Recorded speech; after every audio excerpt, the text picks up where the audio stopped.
You, John Fitzgerald Kennedy, do solemnly swear. I, John Fitzgerald Kennedy, do solemnly swear. That you will faithfully execute the office of President of the United States. That I will faithfully execute the office of President of the United States. And will, to the best of your ability. And will, to the best of my ability. Preserve, protect, and defend the Constitution of the United States. Preserve, protect, and defend the Constitution of the United States. So help you God. So help me God.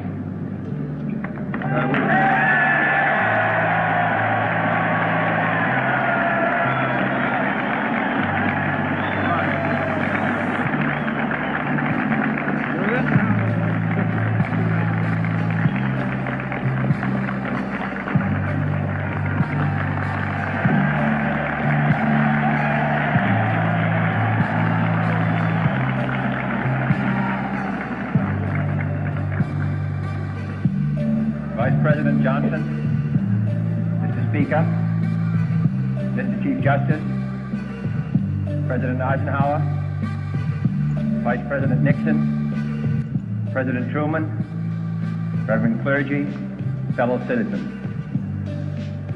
We observe today not a victory of party, but a celebration of freedom, symbolizing an end as well as a beginning, signifying renewal as well as change.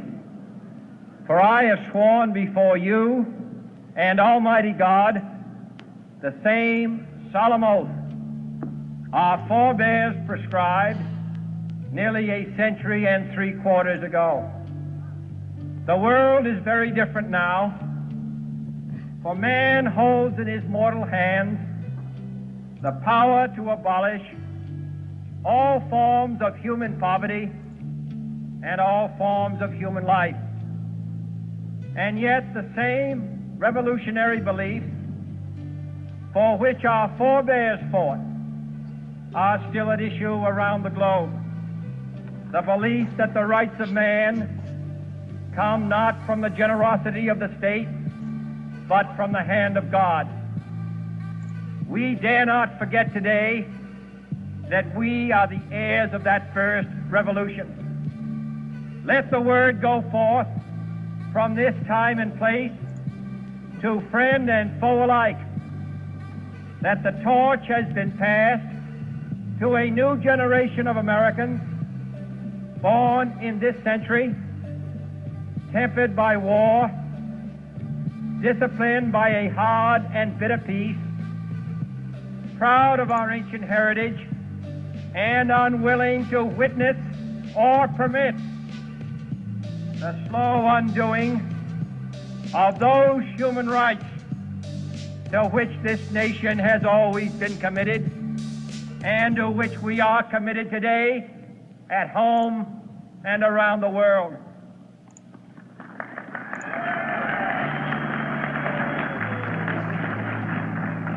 Let every nation know, whether it wishes us well or ill, that we shall pay any price, bear any burden, meet any hardship, support any friend, oppose any foe to assure the survival and the success of liberty.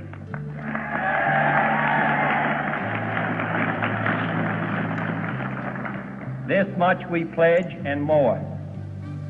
To those old allies whose cultural and spiritual origins we share, we pledge the loyalty of faithful friends. United, there is little we cannot do in a host of cooperative ventures. Divided, there is little we can do, for we dare not meet a powerful challenge at odds and split asunder. To those new states whom we welcome to the ranks of the free, we pledge our word that one form of colonial control shall not have passed away, merely to be replaced by a far more iron tyranny.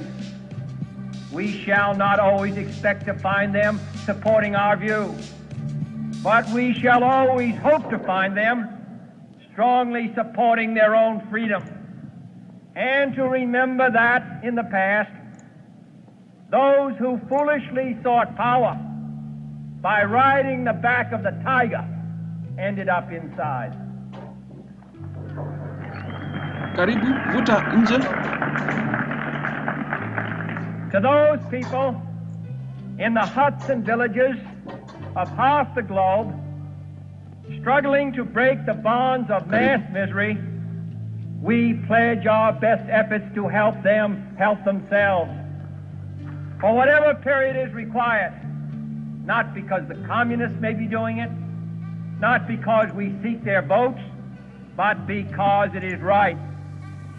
If a free society cannot help the many who are poor, it cannot save the few who are rich.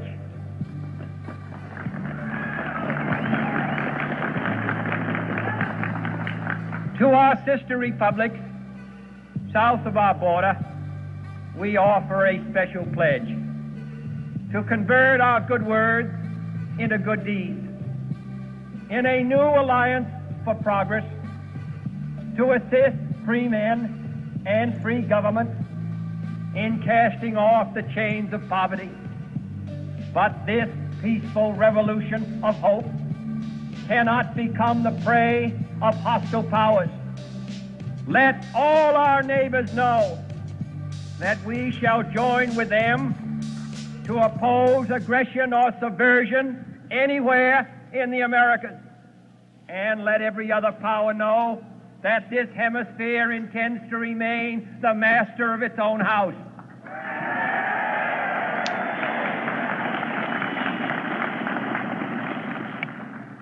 To that World Assembly of Sovereign States, the United Nations, our last best hope, in an age where the instruments of war have far outpaced the instruments of peace, we renew our pledge of support to prevent it from becoming merely a forum for invective, to strengthen its shield of the new and the weak, and to enlarge the area in which its writ may run. Finally, to those nations who would make themselves our adversary, we offer not a pledge, but a request that both sides begin anew the quest for peace.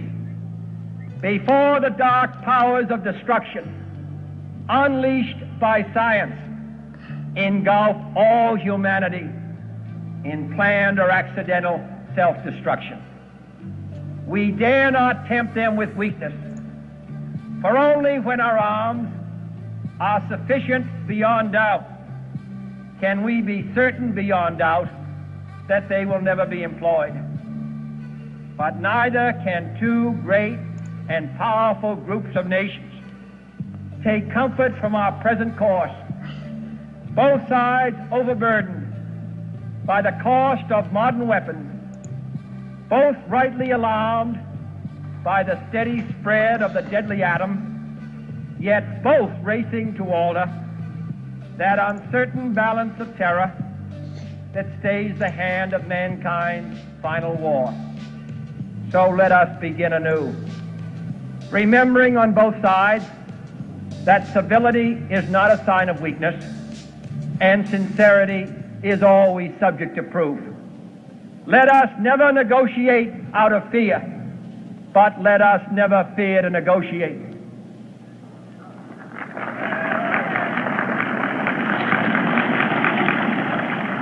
Let both sides explore what problems unite us, instead of belaboring those problems which divide us. Let both sides, for the first time, formulate serious and precise proposals for the inspection and control of arms, and bring the absolute power to destroy other nations under the absolute control of all nations.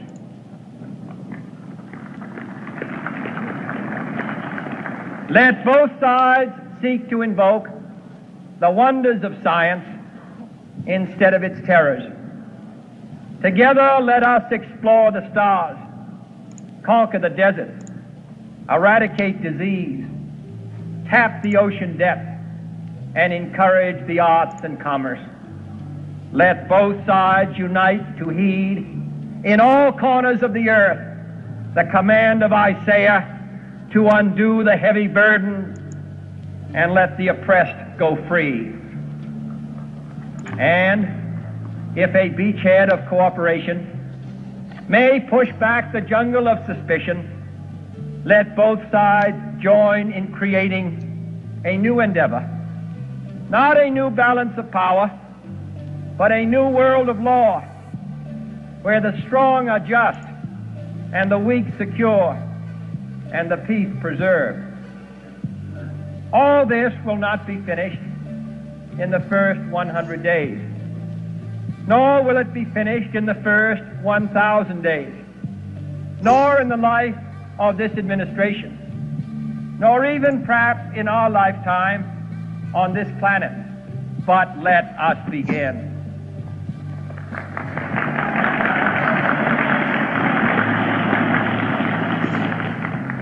In your hands, my fellow citizens, Good boy. more than mine, will rest the final success or failure of our course. Come. Since this country was founded, each generation of Americans has been summoned to give testimony to its national loyalty. The graves of young Americans who answered the call to service surround the globe. Now the trumpet summons us again, not as a call to bear arms, though arms we need, not as a call to battle, though in battle we are, but a call to bear the burden of a long twilight struggle, year in and year out, rejoicing in hope, patient in tribulation, a struggle against the common enemies of man, tyranny, poverty, disease, and war itself. Can we forge against these enemies a grand and global alliance, north and south, east and west, that can assure a more fruitful life for all mankind? Will you join in that historic effort?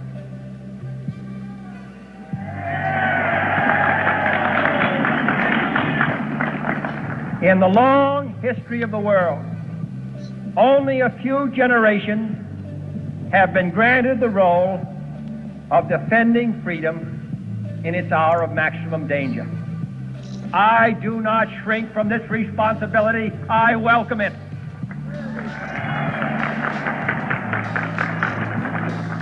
I do not believe that any of us would exchange places with any other people or any other generation. The energy, the faith, the devotion which we bring to this endeavor will light our country and all who serve it. And the glow from that fire can truly light the world. And so, my fellow Americans, ask not what your country can do for you. Ask what you can do for your country.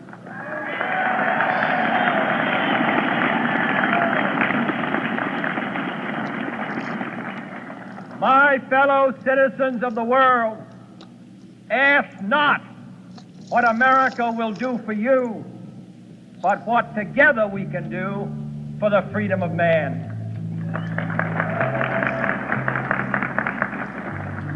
Finally, whether you are citizens of America or citizens of the world, ask of us here the same high standards of strength and sacrifice which we ask of you. With a good conscience, our only sure reward, with history the final judge of our deeds, let us go forth to lead the land we love, asking His blessing and His help, but knowing that here on earth, God's work must truly be our own.